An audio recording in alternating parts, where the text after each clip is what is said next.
এই সরকার আবার আওয়ামী লীগ হয়ে যাক, এটাও আমরা চাই না। কিন্তু কোনো পরিবর্তন হয় নাই, চাঁদাবাজি বরং আগের চেয়ে বেড়েছে। এটা আমরা মনে করি জুলাই আকাঙ্ক্ষার বিপরীতে এই অবস্থান আমরা মেনে নিতে পারি না। সংগ্রামী ভাইরাম, জুলাইয়ের এই আকাঙ্ক্ষা বাস্তবায়নের জন্য সকল রাজনৈতিক দল মিলে একটি সনদ করেছিল। একটি সংস্কার, রাষ্ট্র সংস্কারের জন্য এই সনদ জনগণ বিপুলভাবে ভোটে নির্বাচিত করেছে।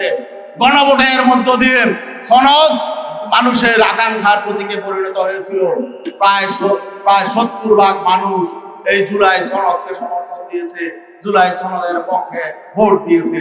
কিন্তু আমরা কি দেখলাম? এই সরকার অনেকটাই তারা জবাবদিহিতার বাইরে থাকতে চায়। আমরা এই সরকার ব্যর্থ হোক, এটা আমরা চাই না। এই সরকার আবার আওয়ামী লীগ হয়ে যাক, এটাও আমরা চাই না। কিন্তু আমরা কি দেখতে পাচ্ছি? এই জবাবদিহিতার আওতায় তারা আসতে চায় না। জুলাই সনদে জবাবদিহিতার যে জায়গাগুলো ছিল, এগুলোকে তারা পাশ কাটাতে চাচ্ছে। আরেকটা মৌলিক বিষয় হলো, সেটা বিএনপিও তাদের ইশতেহারে অন্তর্ভুক্ত করেছিল যে এই পার্লামেন্ট নির্বাচনের পরে উচ্চকক্ষ হবে। জুলাই সনদে উচ্চকক্ষ ছিল এবং ভোটের রেশিওতে উচ্চকক্ষ হবে। এটা জুলাই সনদের একটি মৌলিক বিষয়। আজকে 5 মাস অতিক্রান্ত হচ্ছে বর্তমান সরকারের, বর্তমান পার্লামেন্টে। আগামী আগস্টে 6 মাস পূর্ণ হবে।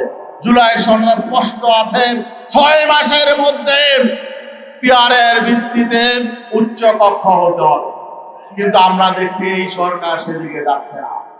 আমরা চাই না এই সরকার নতুন করে এই দেশে কোনো সংকট তৈরির কারণ হোক, এটা আমরা চাই না। আবার নতুন করে আমাদেরকে আন্দোলন কর্মসূচি দিয়ে মাঠে নামতে হবে, এটা আমরা চাই না।